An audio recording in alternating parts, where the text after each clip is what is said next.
Get your dirty hands off that! Get your dirty hands off my daughter's backpack. The woman's voice cut through the crowded courthouse hallway like a blade. Her manicured finger jabbed toward Marcus, a 17-year-old black teenager who stood frozen, his hand still hovering near a purple backpack that had fallen from a wooden bench. The juice box in the woman's other hand trembled with rage. Marcus raised both palms. I was just trying to help, it fell and... I don't care what you were trying to do. The woman's face flushed crimson as a crowd began forming around them. Security personnel near the metal detectors turned their heads. People like you always have an excuse, always looking for something to steal. Her daughter, a blonde girl no older than 10, tugged at her mother's blazer. Mom, he wasn't. Be quiet, Lily. The woman yanked her daughter behind her, eyes never leaving Marcus. I know exactly what I saw. You were going through her things. Marcus felt his heart hammering against his ribs. He'd only been trying to help. The backpack had tumbled off the bench when a group of lawyers rushed past, and he'd instinctively reached for it. Now dozens of eyes burned into him. Attorneys in pressed suits, defendants clutching manila folders, court officers with hands drifting toward their radios. Ma'am, I promise I wasn't. She threw the juice box. The cold liquid exploded across Marcus's white dress shirt, the one his mother had carefully ironed that morning. Apple juice dripped down his chest, soaking through to his skin. The plastic container bounced off his shoulder and clattered to the marble floor. The courthouse hallway fell silent except for the echo of that hollow sound. Marcus stood there, arms still raised, juice dripping from his collar onto his shoes. He couldn't move, couldn't breathe. His eyes stung, but he refused to blink, refused to let the tears forming in the corners spill over. Not here, not in front of all these people. The woman's chest heaved with satisfaction. That's what you get. Maybe next time you'll think twice before putting your hands on things that don't belong to you. A security officer finally approached, hand on his radio. Ma'am, is there a problem here? Yes, there's a problem. She pointed at Marcus like he was evidence in a crime scene. This boy was trying to steal from my daughter. I caught him red-handed. The officer's eyes swept over Marcus, taking in his soaked shirt, his trembling hands, his brown skin. Something shifted in the officer's expression. Something Marcus had seen too many times before. Son, I'm going to need you to come with me. But I didn't do anything, Marcus whispered. Let's not make this harder than it needs to be. The officer's hand moved to his belt. Somewhere in the growing crowd, a phone camera lifted. Then another. The flash of recording lights blinked like predatory eyes. Marcus felt the weight of every gaze, every assumption, every prejudgment pressing down on his shoulders along with the sticky juice. Where are you from? Tell us in the comments below. And if you're loving this story, hit that like button and subscribe for more. 3 hours earlier, Marcus had stood in front of his bathroom mirror, adjusting his tie for the 4th time. The navy blue fabric kept sitting crooked no matter how many times he redid the knot. His reflection showed a young man trying desperately to look older, more professional, more worthy of being taken seriously. Baby, you look perfect. His mother's voice drifted from the kitchen, warm and reassuring even though she couldn't see him struggling. Judge Adrian Walker had been up since 5 that morning, reviewing case files at the kitchen table while Marcus slept. She'd made his favorite breakfast, blueberry pancakes with extra syrup, and laid out his clothes the night before. This was Marcus's first time accompanying her to the courthouse for the day. He'd begged her for months to let him see what she did, to understand the world she navigated every single day. Mom, I can't get this tie right. Marcus emerged from the bathroom, frustration creasing his forehead. Adrian looked up from her files and her heart squeezed. Her son had grown so tall, so handsome, so much like his father. She crossed the room and took the tie in her hands, her fingers working with practiced ease. Your father could never get these right either, she said softly. I must have tied his tie 1,000 times. Marcus smiled, but it didn't reach his eyes. His father had died when he was 7, a heart attack at 39, sudden and senseless. For 10 years, it had been just the two of them against the world. Are you nervous? Adrian asked, smoothing down his collar. A little, Marcus watched her hands work. What if people don't take me seriously? What if they look at me and just see? He didn't finish, but he didn't need to. Adrian understood. She'd spent 20 years as a lawyer and 5 years as a district court judge. She knew exactly what her son was afraid of, the same thing she'd faced every day of her career. The assumptions, the lowered expectations, the surprise in people's eyes when they discovered who she really was. Then you show them who you are through your actions, Adrian said, stepping back to admire her work. You show them your intelligence, your integrity, your compassion. You make them see you, Marcus, the real you. She didn't tell him how hard that would be, how exhausting it was to constantly prove yourself worthy of basic respect. How many times she'd walked into her own courtroom and been mistaken for a clerk, a defendant, a court reporter, anything but the judge. She wanted her son to see the justice system at its best, to understand the power of law and fairness. She wanted him to be proud of what she did. But deep down, Adrian also knew she was preparing him for a world that wouldn't always be kind, that wouldn't always be fair, that wouldn't always see him the way she did, brilliant, gentle, destined for greatness. There, she patted his shoulders. Perfect. Marcus checked his reflection in the hallway mirror. The tie sat straight now, the knot symmetrical and professional. He did look older, more serious, but his eyes still held that flicker of uncertainty, that question he'd carried his entire life. Would it be enough? They drove to the courthouse in Adrian's black sedan, classical music playing softly on the radio. She pointed out buildings along the way, told him stories about cases she'd presided over, explained the delicate balance between justice and mercy that defined her work. Marcus listened, absorbing every word, trying to memorize the sound of pride in her voice. When they pulled into the parking garage, Adrian turned to him. I have a meeting with the other judges first thing. It'll take about an hour. Wait for me in the main hallway by courtroom 3. There are benches, magazines, just stay visible, okay? Don't wander off. Mom, I'm 17, not 7. I know, baby, but... She paused, choosing her words carefully. Just stay where people can see you're waiting for someone, where you belong. Marcus heard what she didn't say, where you're safe. He nodded, squeezing her hand. I'll be fine. They entered through the judge's entrance, Adrian's heels clicking authoritatively on the polished floor. Other judges greeted her warmly, shaking Marcus's hand, commenting on how much he'd grown. He felt proud walking beside her, seeing the respect in their eyes when they looked at his mother. Then Adrian disappeared into the conference room, and Marcus was alone. The main hallway of the courthouse buzzed with controlled chaos. Lawyers conferred with clients in hushed tones. Families clustered on benches, waiting for their cases to be called.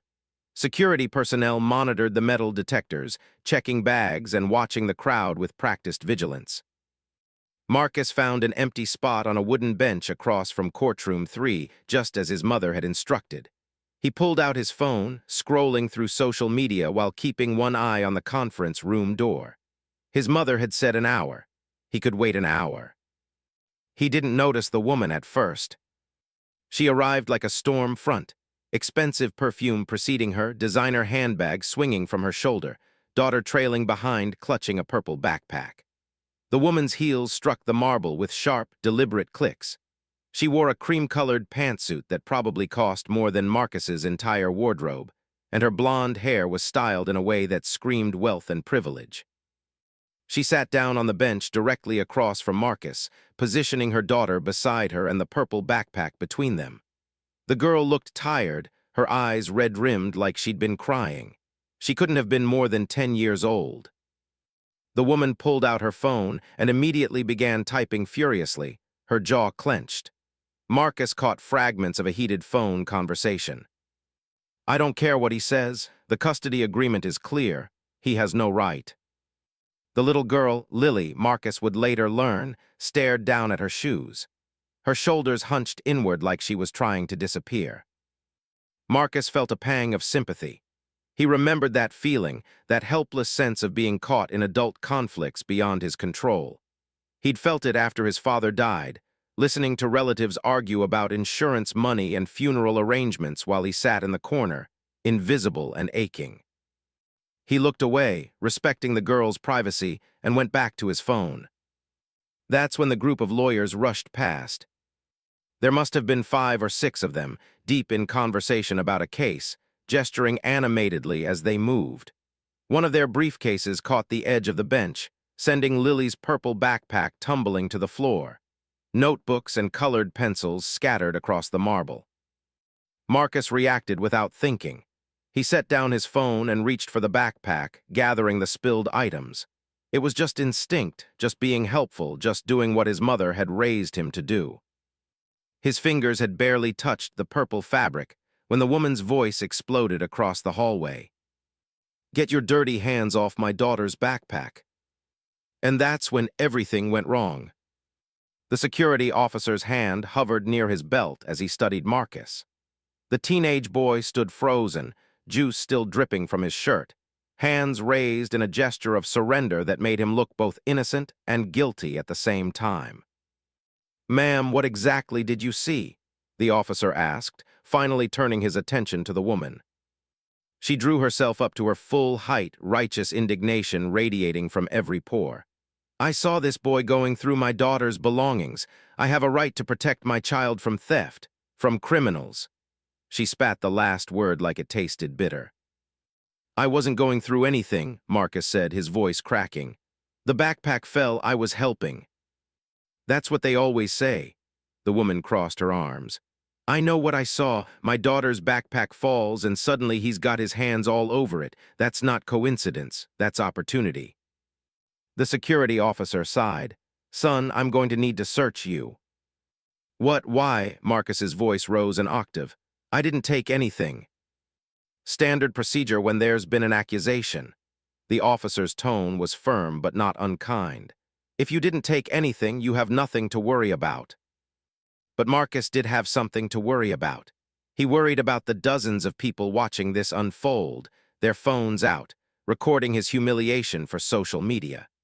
He worried about his mother returning from her meeting to find her son being treated like a criminal in her own courthouse. He worried about the permanent mark this might leave, the way one false accusation could follow him forever. "Can I at least wipe off my shirt?" Marcus asked, looking down at the apple juice staining the white fabric.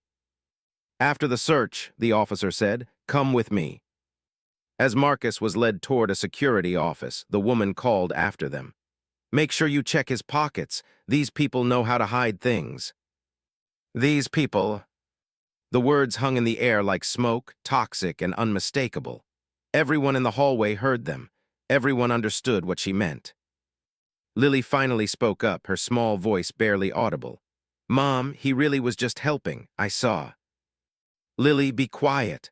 The woman grabbed her daughter's hand and pulled her toward the courtroom doors. "We have to check in for our hearing. Your father's probably already inside, spinning his lies to the judge." She didn't apologize, didn't acknowledge the destruction she'd caused. She simply walked away, leaving Marcus to face the consequences of her assumptions alone. In the security office, Marcus emptied his pockets under the officer's watchful gaze. Phone, wallet, chapstick. A folded piece of paper with his mother's courtroom number written in her careful handwriting. No stolen items, no evidence of wrongdoing. "All right, son, you're clear." The officer handed back his belongings. "For what it's worth, I don't think you were trying to steal anything." "Then why did you search me?" Marcus's hands shook as he shoved everything back in his pockets. The officer hesitated. "Because I had to, because someone made an accusation, because—" He trailed off, and Marcus heard all the words the man didn't say. "Because of how you look, because of what people assume, because the system isn't always fair, even when individual people try to be." "Can I go now?" Marcus asked. "Yeah, but you might want to clean up that shirt. There's a bathroom down the hall." Marcus fled before the officer could say anything else. He pushed into the men's bathroom and locked himself in a stall, finally allowing the tears to come. They mixed with the apple juice on his face, both salty and sweet, both bitter and burning. He'd done nothing wrong, nothing, and yet he'd been accused, searched, humiliated in front of an entire courthouse. His first day seeing his mother's world, and this was what he'd experienced. This was the justice system she believed in so deeply. How could she stand it? How could she walk into this building every day, knowing that people would always assume the worst? That they'd always see her skin before they saw her intelligence, her experience, her authority. Marcus cleaned himself up as best he could, but the juice had left a large stain across his chest. He looked like exactly what that woman had accused him of being. Someone who didn't belong, someone out of place, someone guilty of something even if no one could prove what. When he emerged from the bathroom, he found his bench occupied by someone else. He didn't want to sit down anyway. Didn't want to be visible, to be vulnerable, to be a target for anyone else's prejudice. He leaned against the wall near the conference room door, arms crossed, head down, trying to become invisible. That's where he was standing when his mother finally emerged from her meeting. Adrian took one look at her son. The stained shirt, the red eyes, the defeated posture, and her entire body went rigid. She crossed to him in 3 long strides. "Marcus, what happened?" He tried to speak, but his voice failed him. Instead, he just shook his head, the tears threatening to return. "Baby, talk to me." Adrian's hands cupped his face, forcing him to meet her eyes. "What happened to your shirt? Why are you crying?" "I tried to help," he whispered. "A backpack fell and I tried to help pick it up, and this woman, she accused me of stealing. She threw her juice at me. The security officer searched me in front of everyone." Adrian's expression didn't change, but something flickered behind her eyes, something ancient and furious and barely contained. Her son, her brilliant, gentle son, had been treated like a criminal in her courthouse. "Who," she asked, her voice deadly calm, "who did this?" "Some woman with a blonde daughter. She's in courtroom 3 for a custody hearing." "Courtroom 3, Adrian's courtroom." "Show me the shirt." Marcus pulled his jacket aside, revealing the large apple juice stain. Adrian studied it like it was evidence in a trial, which, in a way, it was. Evidence of prejudice, evidence of cruelty, evidence of the same injustice she'd been fighting her entire career. "Go to my chambers," she said quietly. "I have a spare shirt in my closet, your father's old one. Change and wait for me there." "Mom, I just want to go home." "I know, baby, but I need you to trust me right now. Go to my chambers, this isn't over." Something in her tone made Marcus obey. He'd heard that voice before, the judge voice, the one that commanded courtrooms and compelled truth. He headed toward the judge's corridor, leaving his mother standing in the hallway. Adrian watched him go, her hands clenched into fists at her sides. Then she turned toward courtroom 3, her heels clicking with purpose across the marble floor. Justice was about to be served. But what happened next changed everything. Inside courtroom 3, the custody hearing was already in session. The blonde woman, Jennifer Morrison, according to the case file, sat at one table with her attorney, a slick-looking man in an expensive suit. Across the aisle, her ex-husband, David Morrison, sat with his own lawyer, looking exhausted and defeated. The temporary judge covering Adrian's morning docket was wrapping up preliminary arguments when the courtroom doors opened. Every head turned as Judge Adrian Walker entered through the main doors instead of from her chambers, highly unusual. She walked with measured steps down the center aisle, her black robe flowing behind her like a cape. Her face was perfectly composed, professionally neutral, but those who knew her well could see the steel in her eyes. The temporary judge looked up in surprise. "Judge Walker, I wasn't expecting." "I'm taking over this case," Adrian said, her voice carrying through the courtroom. "Please note the change for the record." She ascended to the bench while the temporary judge gathered his materials and departed, clearly confused but not willing to question a senior judge's authority. Adrian settled into her leather chair, arranging her paperwork with deliberate precision. Then she looked out at the courtroom, her gaze sweeping across the assembled parties. Her eyes landed on Jennifer Morrison. Jennifer shifted uncomfortably in her seat. Something about the judge's stare made her skin prickle. She leaned toward her attorney and whispered, "Is that normal, for judges to switch like that?" Her attorney shrugged. "Sometimes, don't worry about it." But Jennifer did worry, because there was something in Judge Walker's eyes that looked almost personal. "This court is now in session," Adrian announced. The matter before us is Morrison versus Morrison, case number 2024, FAM 8847, a custody dispute regarding the minor child, Lily Morrison, age 10. She glanced down at the file, then back up at the parties. Before we proceed with testimony, I need to address something that occurred outside this courtroom approximately 20 minutes ago. Jennifer's attorney stood. Your Honor, I'm not aware of any incident that would be relevant to. Sit down, counselor. Adrian's voice could have cut glass. The attorney sat. She pressed a button on her desk, and the courtroom bailiff approached. Please ask the security office to send up the surveillance footage from the main hallway, cameras 8 and 9, timestamp approximately 9:47 a.m. Your Honor, David Morrison's attorney stood now, equally confused. What is this about? You'll see shortly. Adrian folded her hands on the bench. Mrs. Morrison, did you have an interaction with a teenage boy in the hallway this morning? Jennifer's face paled. She'd been so focused on her custody battle that she'd almost forgotten about the incident. There was a misunderstanding.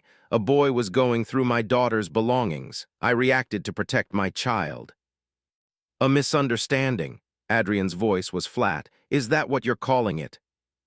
The bailiff returned and set up a laptop connected to the courtroom's display screen.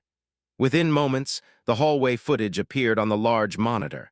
The quality was surprisingly clear. Everyone in the courtroom watched as the scene unfolded on screen, the lawyers rushing past, the purple backpack falling, Marcus reaching out to help, Jennifer exploding at him, the juice box flying through the air, Marcus standing there, soaked and humiliated, while Jennifer berated him. The audio was even worse. Her words echoed through the courtroom speakers. People like you always have an excuse. I know exactly what I saw. You were going through her things. These people know how to hide things. When the footage ended, the courtroom was silent. Jennifer's face had gone from pale to flushed. She could see how bad it looked, how her words sounded when played back. But she still didn't understand why a judge was showing this in her custody hearing. Mrs. Morrison, Adrian said, her voice dangerously quiet, do you know who that boy is? No, Your Honor, just some kid who... That boy is my son. The courtroom erupted. Jennifer's attorney jumped to his feet. David Morrison leaned forward, suddenly very interested. The court reporter's fingers froze over her stenograph. Your son, Jennifer stammered. My son, Adrian confirmed. Marcus Walker, 17 years old, honor student, debate team captain, future Yale undergraduate. And this morning, while he was waiting for me to finish a meeting, you assaulted him based on nothing more than your prejudice and assumptions. I didn't assault anyone, Jennifer protested. I threw a juice box. He was going through Lily's backpack. He was picking up items that had fallen when your daughter's backpack was knocked to the floor by passing attorneys. The footage clearly shows his intent was to help, not to steal. Adrian gestured to the screen. Yet you immediately accused him of being a thief and a criminal. Why? I was protecting my daughter. From what? From a young man trying to help, or from the color of his skin? Your Honor, this is highly irregular, Jennifer's attorney interjected. You're clearly personally involved in this incident. You should recuse yourself from this case. Adrian smiled, and it wasn't a pleasant expression. Should I? Let's talk about what this incident reveals about my fitness to adjudicate this custody matter. I believe it's entirely relevant. She picked up the case file. Mrs. Morrison, you're seeking primary custody of your daughter based on claims that your ex-husband creates an unstable environment. You argue that he exercises poor judgment, that he exposes Lily to inappropriate situations, that he fails to protect her from harm. That's correct, Jennifer said, regaining some confidence. Yet this morning you demonstrated catastrophically poor judgment. You falsely accused an innocent minor of a crime. You committed assault by throwing an object at him. You used racially coded language in a public space. You traumatized your own daughter, who clearly saw the truth of the situation but whose testimony you dismissed. Adrian leaned forward. Tell me, Mrs. Morrison, what kind of example are you setting for Lily? What are you teaching her about justice, fairness, and treating others with basic human dignity? I was upset. I'm going through a difficult custody battle and I wasn't thinking clearly. Exactly, Adrian said. You weren't thinking clearly, and when you don't think clearly, you react with prejudice and violence. Is that the kind of parenting you want to bring to a custody arrangement? David Morrison's attorney stood, barely containing a smile. Your Honor, if I may, this incident seems to demonstrate a pattern of impulsive behavior and poor judgment on Mrs. Morrison's part. We'd like to enter the security footage as evidence in our case. So noted, Adrian said. Jennifer was trembling now. You can't do this. You're biased. Your son was involved. My son was a victim of your actions, Adrian corrected. And yes, I am absolutely biased toward protecting children from parents who teach them bigotry and violence. If you want me to recuse myself, file a motion. But I promise you, whatever judge replaces me will see the same footage and reach the same conclusions about your character. She paused, letting that sink in. However, if you want to avoid having this incident become a permanent part of your custody record, I suggest you do 3 things. First, you will apologize to my son, in person in this courtroom with sincerity. Second, you will complete an anger management course and a diversity training program. Third, you will agree to joint custody with a parenting plan that gives Mr. Morrison equal time with Lily. That's not fair, Jennifer cried. Fair, Adrian's voice rose for the first time. You want to talk about fair? Was it fair when you attacked my son? Was it fair when you had him searched like a criminal? Was it fair when you traumatized a 17-year-old boy whose only crime was trying to be helpful? Tears streamed down Jennifer's face now. Not tears of remorse, tears of rage and humiliation. She'd been caught, exposed. And worse, she'd been exposed by the very person she'd victimized. What's your decision, Mrs. Morrison? Adrian asked. Apologize and accept reasonable terms, or fight this and have your prejudice become a matter of permanent public record. Jennifer looked at her attorney, who shrugged helplessly. She looked at her ex-husband, who watched her with a mixture of satisfaction and pity. She looked at the bailiff, at the court reporter, at the security footage frozen on the screen showing her at her absolute worst. I'll apologize, she whispered. Good, Adrian pressed her intercom. Please ask Marcus Walker to come to courtroom 3. Marcus entered the courtroom wearing his father's old shirt, a white button-down that was slightly too big in the shoulders but fit well enough. He'd washed his face and regained some composure, but his eyes were still wary, still hurt. When he saw the courtroom full of people, he hesitated. Mom. Come here, baby. Adrian's voice softened for the first time. Mrs. Morrison has something she'd like to say to you. Marcus walked down the aisle, his eyes widening as he recognized the blonde woman from the hallway. She stood at her table, her hands clasped in front of her, her face blotchy with tears. I'm sorry, Jennifer said, the words clearly forced. I'm sorry for accusing you of stealing. I'm sorry for throwing the juice at you. I was wrong. Marcus looked at his mother, who nodded encouragingly. Then he looked back at Jennifer. He could accept the apology with grace, be the bigger person, show the maturity his mother had always taught him to display. But he could also speak the truth. You didn't just accuse me of stealing, Marcus said quietly. You decided I was a criminal the second you saw me. You didn't see a person trying to help. You saw my skin color and made up your mind about who I was. Jennifer flinched but said nothing. You have a daughter, Marcus continued. A little girl who watched you throw juice at a stranger, who watched you lie about what really happened, who tried to tell you the truth and was told to be quiet. What did you teach her today? That it's okay to hurt people who look different, that it's okay to lie if you're scared, that her voice doesn't matter. That's enough, Jennifer's attorney tried to intervene. No, let him speak, Adrian said firmly. Marcus took a shaky breath. I was excited to come here today. My mom's a judge, and I wanted to see what she does, to understand the work she's so proud of. I wanted to see justice. Instead, I got exactly what she's been trying to protect me from my whole life.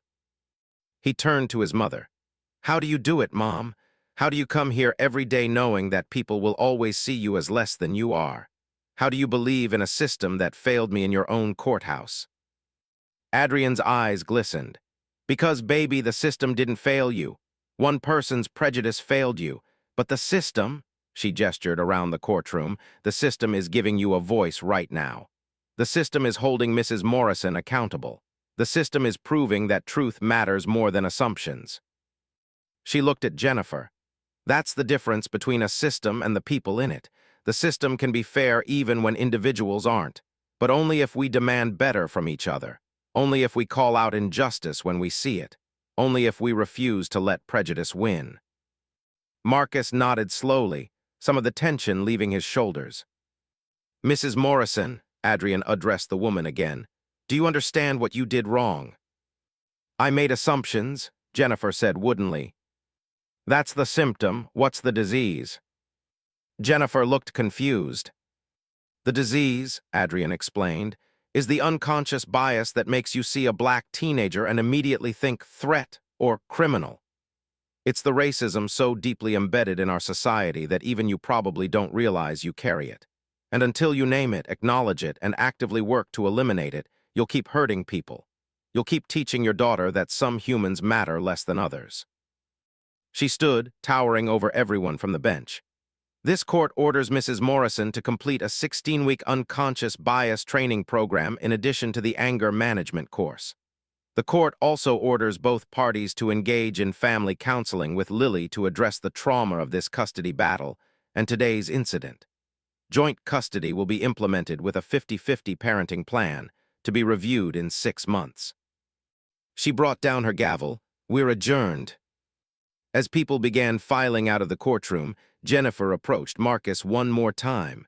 Her attorney tried to stop her, but she shook him off. I really am sorry, she said, and this time there seemed to be genuine remorse in her voice.